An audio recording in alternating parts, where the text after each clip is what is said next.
Guys ये MP सब engineer का रिजल्ट ना हो गया बीरबल की खिचड़ी, है ना। पकने का नाम ही नहीं ले रही, इतना इंतजार कर रहे हैं और कुछ आने का नाम नहीं ले रही। तो पर्टिकुलर आगे क्या हो सकता है, काफी लोगों ने मैसेज भी किया कि सर क्या कर सकते हैं, रिजल्ट का हम कब तक वेट, क्योंकि काफी लोग केवल वेट कर रहे हैं, है ना। रिजल्ट का केवल वेट कर रहे हैं और आगे तैयारी भी नहीं कर पा रहे हैं, क्योंकि जिनके नंबर थोड़ा ठीक ठाक है उनको लग रहा है कि क्या देखिए इतनी तैयारी किए हैं तो क्या हो सकता है फाइनली अगर कुछ इसका अच्छा आ जाए तो फिर हम माइंड मैप नए तरीके से बना के और फिर कोई और अच्छी तैयारी करें, या फिर अगर जिनका नहीं हो रहा तो क्लियर हो जाए कि यार नहीं हो रहा तो चलिए कोई आगे दूसरे एग्जाम की तैयारी करें, है ना। अब देखिए जो आप व्यापम की साइट में चल के देखते हैं तो यहाँ तो कुछ भी अभी नामो निशान नहीं। हालांकि आपको मैं ये बता दूं कि जितने भी व्यापम के एग्जाम हो गए हैं, जितने भी का मतलब है कि आज तक मतलब टीओ को सबसे लास्ट में जो हुआ इसको छोड़ के, टीओ के पहले हुआ था ग्रुप 5 का, हुआ था मेडिकल का एक एग्जाम हुआ था जो कि हुआ था 25 से 27 नवंबर के बीच में हुआ था, है ना। मतलब कि जितने भी नवंबर या नवंबर के पहले जितने एग्जाम हुआ है सभी के रिजल्ट डिक्लेयर कर दिए गए हैं, है ना। सभी के रिजल्ट डिक्लेयर कर दिए गए हैं, केवल एक रिजल्ट नहीं डिक्लेयर किया गया, वो है अपने एमपी सब इंजीनियर का रिजल्ट। ये ग्रुप 3 का छोड़ के अपना रिजल्ट छोड़ के बाकी सभी रिजल्ट लगभग डिक्लेयर कर दिए गए हैं, ठीक है ना। तो सबसे बड़ा सवाल तो एक तो यही खड़ा होता है कि आखिर क्यों नहीं किया जा रहा, ठीक है ना। फिर दूसरी बात उसमें ये आ रही है कि कोर्ट केसेस वगैरह लगे हुए हैं ना, तो कोर्ट ने भी यहाँ तक मंजूरी अपनी दे दी है पर्टिकुलर कि आप रिजल्ट को डिक्लेयर कर सकते हो, उसमें नो इशू, कोई इशू नहीं है ना। बस आप फाइनल उसका जो ज्वाइनिंग है वो बस आप मत देना, बाकी आप रिजल्ट वगैरह तो इशू कर सकते हो, है ना। तो इतनी ज्यादा इंतजार के बाद, है ना, पर्टिकुलर जो इंतजार इतना सब कर रहे हैं उसमें से बस यही थोड़ा सामने कुछ आ रहा है कि आप इंतजार कर रहे हो, है ना। और कब से आप इंतजार में बैठे हुए हो और क्या हो रहा है, कब तक में इसका रिजल्ट आएगा कुछ कहा नहीं जा सकता, है ना।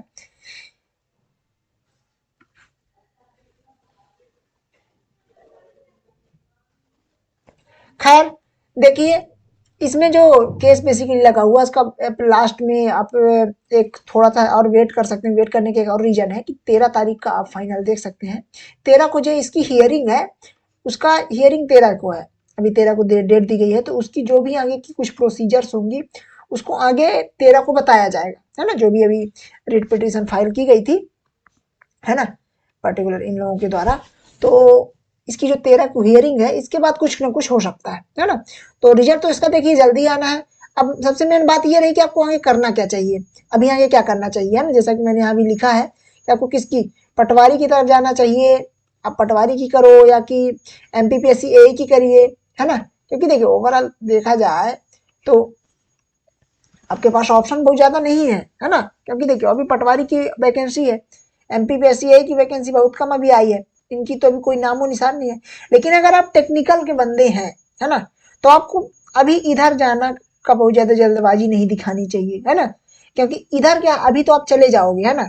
प्रॉपर आपको कंपटीशन किससे होगा, नॉन टेक वालों से। नॉन टेक में कौन से बंदे हैं, बहुत से लोग बोल रहे हैं कि आप अभी चले जाओ, फटाफट चले जाओ, और क्योंकि अभी आपने सब इंजीनियर का नॉन टेक किया है तो आप कर लोगे, है ना। देखिए कहने की बात ठीक है आप कर लोगे, है ना, लेकिन टाइम आपको 2 मंथ का है, 2 मंथ का टाइम है, और तैयारी मैक्सिमम लोगों की नहीं हुई है नॉन टेक की अच्छे से, है ना। टेक्निकल के दम पे मैक्सिमम लोग एग्जाम देने चले गए थे, नहीं गए थे। तो अगर तैयारी आप कर सकते हो तो कर लो, है ना, लेकिन फिर आप बाद में एमपीपीएससी यही वाला मौका आप खो सकते हैं, क्योंकि उसमें फिर आपको टाइम नहीं मिलेगा, उसमें इतना ज़्यादा टाइम आपको फिर नहीं मिलेगा देखने को, ठीक है ना। तो आपको प्रॉपर यहाँ से एक तो ये देखना है कि रिजल्ट तो अभी आ ही जाएगा 2-4 दिन में, ज़्यादा टाइम अब वैसे भी नहीं लेगा, पर आपको अपना माइंड मैप क्लियर करके रखना है कि अब आपको आगे अभी पटवारी की तरफ जाओगे तो फिर एमपीपीएससी के लिए टाइम बहुत कम बचेगा, तो है ना। तो या तो फिर पूरी तरह से जी जान लगा के आप पटवारी दीजिए, है ना, पटवारी को आप पूरी जी जान लगा के दीजिए, है ना, और एमपीपीएससी को बैकएंड में रखिए। और अगर आप एमपीपीएससी करना चाह रहे हो, क्योंकि इसकी भी सीट्स अभी बढ़ने वाली है ना, अभी केवल पीडब्ल्यूडी भी अभी इसकी सीट्स आई है, अभी जो मेन डिपार्टमेंट है पीएचई है एंड डब्ल्यूआरडी है ना, और इसमें भी है आरईएस में भी है ना। तो इन सभी डिपार्टमेंट से अभी कोई नोटिफिकेशन नहीं आया है। अभी जब इसका नोटिफिकेशन आएगा तो जाहिर सी बात है इसमें वैकेंसी बढ़ जाएगी, 250 प्लस वैकेंसी हो जाएंगी, है ना, इसमें कोई दो राय की बात नहीं है ना। तो एमपीपीएससी यही में भी अच्छा चांस है, बस वो है कि अभी सामने दिख नहीं रहा, इसलिए थोड़ा कॉन्फिडेंस नहीं आ रहा, है ना।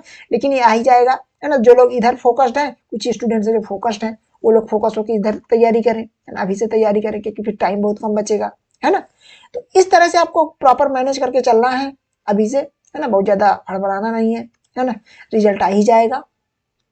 तो गाइस थोड़ा सा आप अपना धैर्य बनाए रखिए। कहते हैं ना सबसे मेन धैर्य आपका इसी टाइम पे धैर्य की परीक्षा होती है जब आपके पास पर्टिकुलर टाइम कुछ ऐसा हो कि बहुत ज़्यादा डिस्टर्बिंग हो, है ना, और जो कि अभी का टाइम है ना।